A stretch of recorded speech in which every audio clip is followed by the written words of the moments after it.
Nah pas gue turun ke bawah itu di lift, gue nggak ngerti kenapa di jam 2:30 pagi itu lift itu setiap lantai gitu, setiap lantai. Masa ada yang ngechatin orang dari luar? Setiap lantai loh.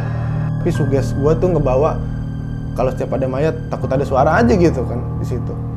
Terus di situ pengalaman yang paling buruk gue itu pas lagi ngerapihin berem itu ada yang nyolek pinggang gue sih. Itu gue ngerasain, bener-bener ngerasain.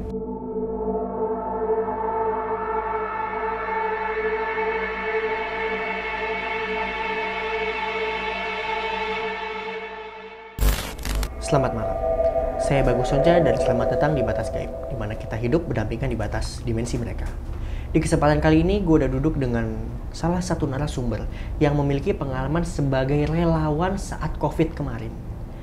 Ini pasti bakal menarik banget dan kalian harus tonton ini sampai habis. Kita langsung kenalan aja sama narasumbernya, Bang Cahya. Gimana Bang kabarnya Bang? Alhamdulillah baik sekarang. Sekarang kegiatannya ngapain Bang kalau boleh tahu?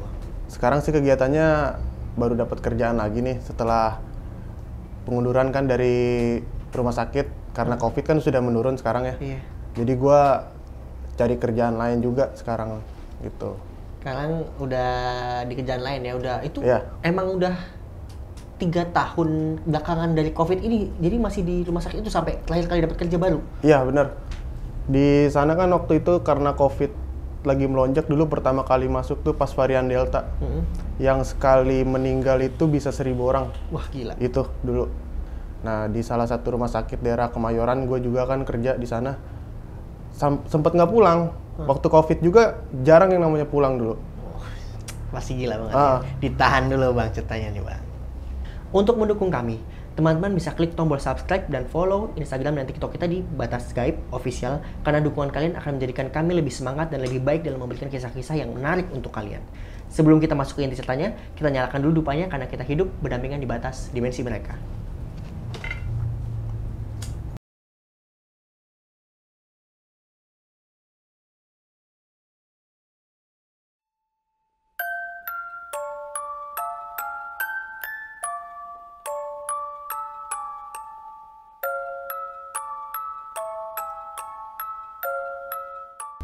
Oke Bang Cahya, boleh dimulai ceritanya dari awalnya gimana tuh Bang? Dulu itu pertama masuk jadi relawan COVID itu karena emang lagi dibutuhkan banget ya. Kayak macam rumah sakit gitu. Nah di sana itu pertama kali masuk juga kaget tuh. Situasinya bener-bener kacau. Gua di sana tuh ditempatin di ruangan yang bener-bener terisolasi dari ruang lingkup umum. Oke. Jadi di sana ada salah satu gedungnya, gedung tertinggi di sana di lantai 26. Gue masih inget banget itu di sana. Pertama kali masuk, hawanya juga udah beda di sana. Karena gue berdampingan dengan orang-orang yang udah bener-bener nyawanya itu udah di ujung tanduk waktu itu di sana. Karena kan varian Delta itu waktu itu emang bener-bener kacau balau lah pokoknya gitu kan bisa dibilang. Berarti itu di tahun berapa Bang? Sorry. Itu di tahun 2021. 2021? Waktu itu pertengahan tahun ya, kisaran bulan habis lebaran sih kalau nggak salah. Waktu itu di bulan Mei kalau nggak salah. Gua pertama kali masuk sana itu banyak banget tuh pasien yang pada teriak-teriak, udah pada nggak kuat akhirnya ya karena stres, mungkin faktor stres itu nyawa bener-bener udah di ujung tanduk. Gue juga sempet takut waktu itu masuk di situ kan. Bayangin aja, sekali pertama gue jalan di lorong itu udah banyak peti tuh, peti mati. Di sana gue sempet ragu mau ngelanjutin apa enggak nih ya. Akhirnya karena ini pengalaman baru gue dan diri gue juga tertantang, ya lanjut aja lah gue untuk jadi relawan. Toh gue bukan jadi nakes yang bener-bener ngadepin pasien, gue cuman bagian pendataan di unboxing aja waktu itu kan di sana tuh. Setelah gue masuk situ kan, gue itu bener-bener yang namanya kerja itu deg-degan waktu itu. Deg-degannya tuh karena udah sampai larut malam kita masih kerja didampingin sama pasien-pasien yang langsung meninggal. Itu juga kan sampai sempet ngebantuin juga, bantuin nakes-nakes cuman nggak bantuin yang terlalu intim ke bagian apa perawatannya, ya sedikit bantuin kayak nyediain barang-barang yang diperluin untuk perawat atau dokter gitu waktu itu kan. Nah waktu itu juga kalau di waktu istirahat juga kan kita kan suka pada ngerokok-rokok tuh. ada ruangan tertentunya juga di situ. Itu ruangan gelap yang gua nggak tahu kalau di situ ternyata horor. Oke. Waktu itu tuh ternyata horor, gua nggak tahu, gua asal ngerokok aja di situ sendirian karena emang udah pengen banget ngerokok dari pagi sampai malam gitu kan, makan ngerokok, dan di situ gua ngerasa hawa nggak enak kan. Ya di situ gua kayak mencium aja gitu bau-bau yang nggak jelas. Bayangin aja di situ tiba-tiba kayak ada bau melati gitu. Padahal itu ruangan bener-bener nggak ada pohon melati di situ kan, nggak ada bunga melati. Gue ngerokok di salah satu tempat itu kayak tempat apa ya, pembuangan barang lah gitu, pembuangan barang. Otomatis di situ kalau masih bau sampah masih maklum. Dan ini bau melati. Nah, gue ngerokok aja, cuman gue cuek di sana kan, ngerokok aja biasa. Sampai akhirnya gue dipanggil buat masuk lagi tuh ke dalam. Waktu itu sama temen gue karena udah shiftnya buat masuk lagi. Dan gue masuk lagi ke dalam tuh, itu bau melati masih ngikutin nempel di gue. Nah di situ kan nempel di gue juga nggak ngerti kok kenapa bisa nempel gini ya baunya. Akhirnya gue ke kamar mandi dulu deh. Nah di kamar mandi itu hawa makin gak enak tuh di toilet kan. Itu jam berapa kamu lihat, Bang? Itu di jam setengah 12 malam. Oke. Setengah 12 malam waktu itu. Di situ gue ke toilet dan nakes kan di situ juga berdampingan sama ruangan nakes. Cuma nakes yang perawat itu mulai bekerja kembali di jam dinas malamnya. Gue ke toilet sendirian, itu bener-bener sepi toilet. Itu kayak denger suara langkah aja. Orang mondar-mandir di belakang gue itu kamar mandi. Jadi gue masuk kamar mandi tuh tutup pintu. Terus ada yang bolak-balik mondar-mandir. Padahal gue sendirian di situ. Nah di situ kebetulan ada ruangan CCTV tuh yang pantauan kaca TV-nya itu, pantauan TV-nya itu. Gua liatin selama di situ tuh sepi-sepi aja kan di situ. Ya udah, gua cuek ke dalam, jalan di lorong, bener aja di situ kayak ada yang ngikutin terus. Gua sih sebenarnya nggak bisa ngeliat tapi bisa ngerasain. Kayak ada yang ngikutin aja gitu. Itu si Aurora di rumah sakit waktu selama gua jadi nakes tuh, kayak gitu. Itu yang apa ya, salah satunya sih mungkin. Mungkin ada lagi pas waktu gua ditinggal sendirian di labnya itu karena pengecekan data terakhir, ada sampel datang, sampel terakhir itu sekitar jam 1 kalau nggak salah, jam 1 malam itu gue cek dulu tuh sampel-sampel yang baru datang.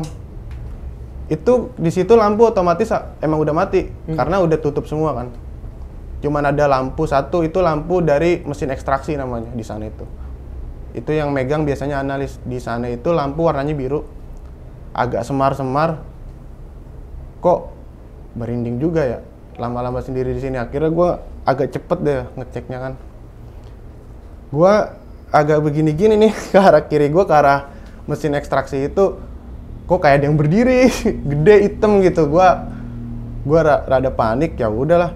Akhirnya gue cepetin terus sampai akhirnya gue taruh tuh kertas di situ, kertas pendataannya sama sampelnya, baru gue keluar tuh di situ.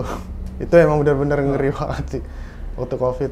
Yang waktu tadi lu bilang, Bang, ketika lu ngerokok, itu kan lu pakai APD ya, Bang, harusnya, Bang? Iya. APD. Nah itu keciuman kuat tuh bau melatinya, Bang. Itu enggak, jadi gini. Pas kita ngerokok itu APD wajib dilepas. Oh, cuma di lingkungan rumah sakit aja? Cuman di lingkungan rumah sakit aja kita wajib pakai APD. Nah, karena di situ ada satu ruangan yang boleh ngerokok, tapi syaratnya harus dilepas APD-nya. Jadi gue pakai pakaian kayak gini aja biasa gitu kan, keluar di situ. Tapi masih di ruangan yang terisolasi itu, ada tempat buat ngerokok.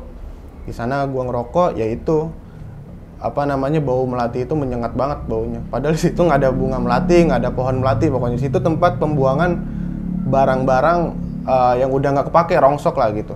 Kalau di situ baunya sampah, masih masuk akal. Ini baunya bener-bener bau melati, gue bingung ya, nggak ngerti. Tapi dia nggak menunjukkan ke lu ya? Nggak menunjukkan. Emang dasarnya gue nggak bisa ngelihat sih, tapi kalau ngerasain bisa, gue kuat ngerasain kayak gitu ada. Terus yang mulai ngikutin juga kan, kayak gitu. Selain itu masih ada lagi nggak, Bang? Mungkin masih di tempat yang sama ya? Iya. Di sana juga. Kan 3 tahun ya, pasti banyak banget sih pengalamannya. 3 tahun di sana. Ada sih lain waktu itu juga. Kasusnya itu di lift cuman. Waktu itu kan dari lift bawah ke atas itu kan, itu liftnya emang benar-benar horor sih. Liftnya itu pertama liftnya kotor, dan kedua itu juga karena kotornya faktor tenaga kebersihan itu menggunakan lift itu. Pakai gerobak sampah itu kan. Nah, dia menggunakan lift itu kan. Nah, di situ gua kena jumping nih. Maksudnya jumping itu jadwal gue yang dari masuk siang ke malam. Nah, jumping besoknya masuk pagi. Otomatis gue nggak bisa pulang dong gitu. Karena jam paginya itu di jam 6 pagi waktu itu. Untuk kalian yang ingin menjadi narasumber dan ingin membagikan cerita kalian, kalian bisa mengirimkan cerita kalian dengan klik link yang ada di Instagram kita di Batas Gaib Official. Kalian hanya perlu mengetik, "Min, mau membagikan cerita dong?"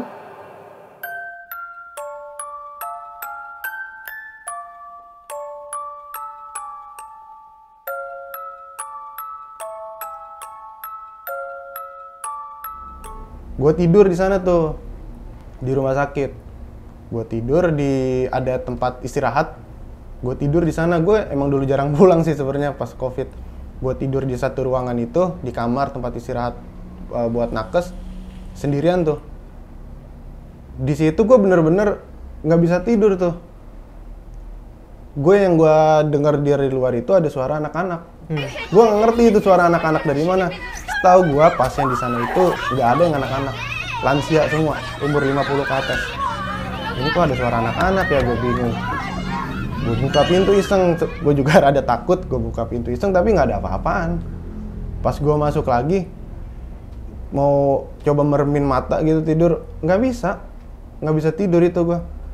Suara anak-anak itu sebenarnya nggak begitu jelas, tapi bener-bener kayak anak-anak lagi main lah. Jerit-jeritan gitu, tapi suaranya emang agak jauh gitu, tapi denger jelas di kuping gua kan. Akhirnya dari situ ya gua dengerin musik aja lah kan, dengerin musik tapi kok ruangan itu kayak ada yang mantau gua gitu. Ngerasa diliatin gitu ya? Ngerasa diliatin, udah dengerin musik, bener-bener nggak bisa tidur. Sampai akhirnya gue itu pergi aja lah ke warung tuh, turun ke bawah kan.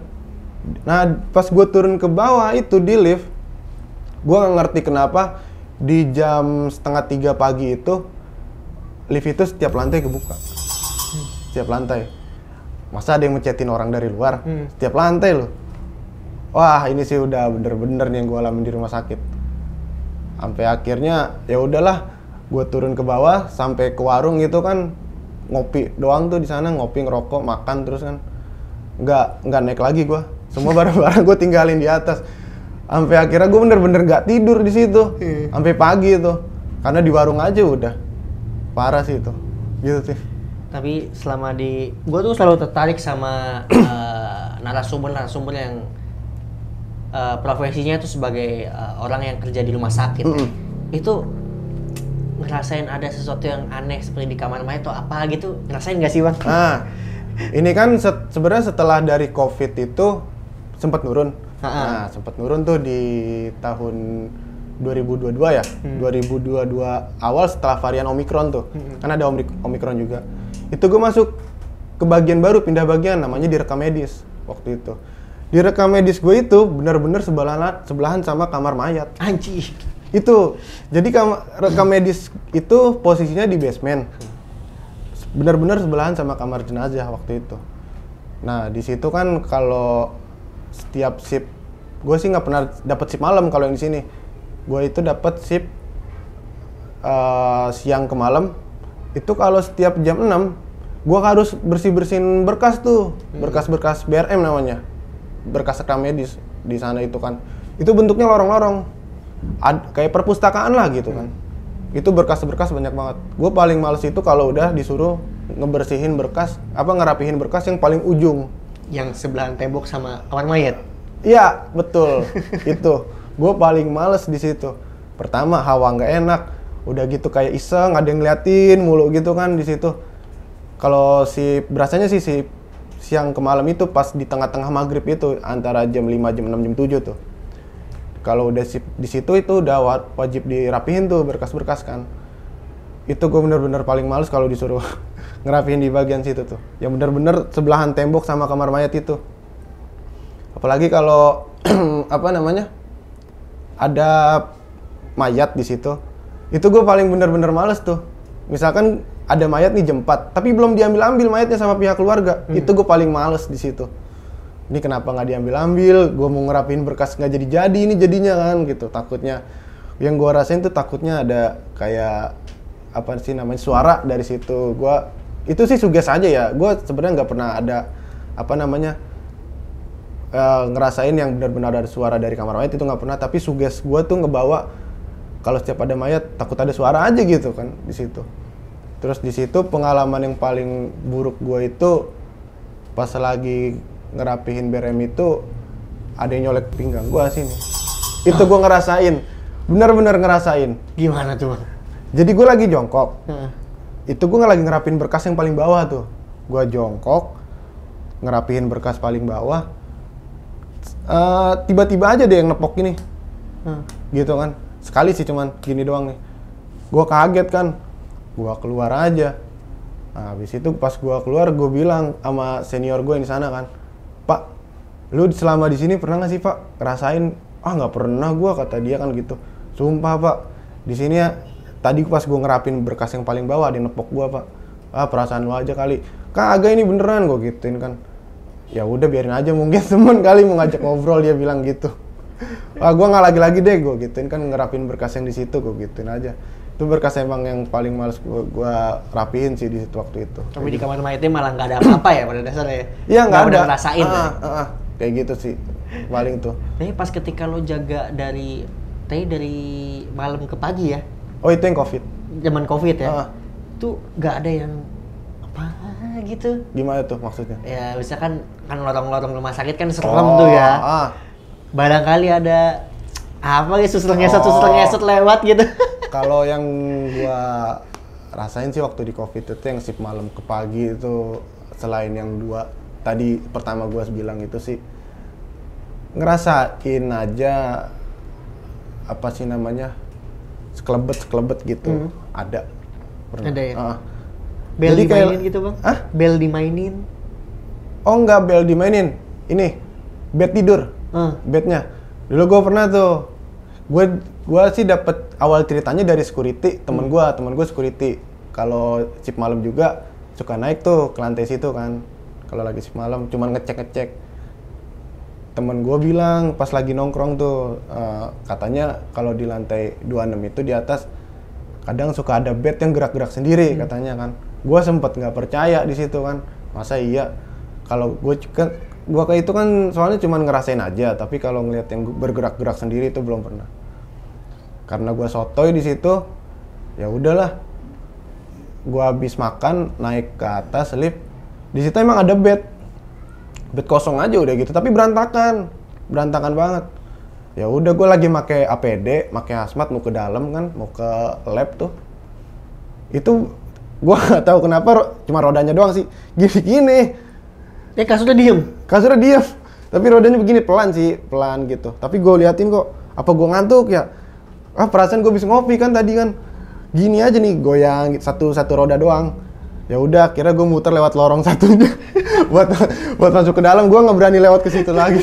Itu yang gue sebenarnya takut juga sebenarnya. Takut juga, karena gue sotoy aja waktu itu, nggak percaya. Akhirnya gue bilang lagi ke teman gue, oh iya bener, bukan bednya yang gerak tapi yang gue liat rodanya. Dia bilang, lu masih mending rodanya yang gerak. Gue bednya maju mundur, kata dia gitu. Wah, lu yang lebih ngeri dong, gue gituin aja tuh. Jadi banyak ya Bang Cahaya di sana dari cerita dari teman-teman gitu, ada yang gimana Bang? Kalau lu tahu. Cerita horor dari teman. Cerita horor dari teman tuh dulu ada. Jadi di rumah sakitnya itu di lantai 2 BPJS. Di lantai 2 bagian BPJS itu di rumah sakit tempat gua kerja dulu itu, ini sih dari security aja ya, gua soalnya waktu itu nggak sempet shift malam, yang shift malam itu security jaga. Jadi di lantai 2 itu kan ruangannya gede kayak aula gitu tuh. Itu kalau tiap siang, dari pagi siang itu sampai sore itu poli paling rame tuh, poli BPJS itu. Dia tempat paling rame. Nah, ditutup itu dia mulai jam 7. Nah, jam 7 itu mulai sepi sih maksudnya, tapi masih buka untuk pelayanan pengambilan obat. Nah, di sana. Bener-bener sepi itu jam 9. Jam 9 para cleaning udah mulai ngebersihin tuh di situ. Temen gue bilang, baru jam 10 malam. Pas temen gue si security itu lagi ngecek keadaan, dia bilang katanya ada yang lagi duduk di meja, rambutnya panjang. Dia bilang sih gitu. Di situ gue kalau kata orang itu agak nggak percaya kalau gue belum ngeliat langsung dan ngerasain langsung kayak gitu kan. Tapi gue benar-benar nggak berani emang ke lantai 2 karena di lantai 2 itu benar-benar gelap ruangan karena dia bawa senter kan. Nah dia ngelihat katanya ada yang lagi duduk di meja. Dan kata security yang udah berpengalaman di sana dibanding temen gue ini yang levelnya udah senior lah, gitu kan. Itu dibilangnya emang suka ada di situ. Makanya kalau ke situ hati-hati. dia iseng katanya.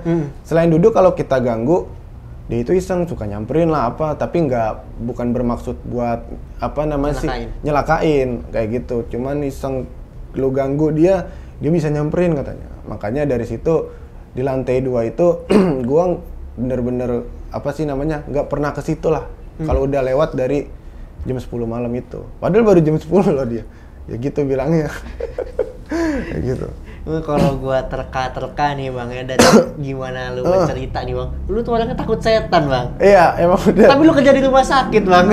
Ya gimana ya, waktu itu emang bener-bener lagi ngebutuhin karyawan juga kan, COVID kan emang lagi gila-gilanya juga naik, yang varian Delta itu bener-bener apa namanya luar biasa sih di varian Delta itu. Jadi ya terpaksa lah gua buat masuk ke situ. Waktu itu juga nyari kerjaan susah. Iyalah bang. Bener banget susah. Lagi COVID ya, saya aja sempat kena pecat ya guys ya. Bener-bener susah. Akhirnya ya udahlah, coba jadi nakes kan. Waktu ada pengalaman baru. Betul. Pas banget COVID nih momennya. Kalau ngelamar kerja di kayak perkantoran gitu, kayaknya nggak masuk, nggak bakalan masuk. Perkantorannya juga pada off kan? Bener. Akhirnya nyoba jadi nakes, kirim CV berkas segala macam. Nah masuk tuh, ya terpaksa lah di situ kerja, kayak gitu. Sampai 3 tahun akhirnya kepake di situ. Masih ada lagi nggak nih bang, kira-kira bang? Apalagi ya, mungkin itu aja sih yang di rumah sakit ya. Maksudnya ada lain tapi nggak separah yang gua alamin di rumah sakit, kayak gitu maksud gua. Siap. Kayak gitu. Tuh guys, jadi menurut Bang Cahya, seorang relawan COVID 3 tahun ke belakang ini tuh guys. Jadi itu rumah sakit di Jakarta ya bang ya? Iya, daerah Kemayoran. Nah, rumah sakit yang ada di Kemayoran. Beliau itu bekerja sebagai relawan COVID dan selama 3 tahun itu beliau merasakan banyak gangguan yang lumayan mengerikan untuk beliau. Jadi masih ada nggak nih relawan COVID lain yang mau cerita? Atau kalian mau nulis langsung pertanyaan kalian bisa langsung di kolom komentar atau mau langsung ke Bang Cahya sendiri itu bisa ngubungin ke Instagramnya di mana bang? Cahya MHMD 18. Cahya MHMD 18. Mahmud? Bukan, Muhammad. Oh, kirain Mahmud. Nama Nabi.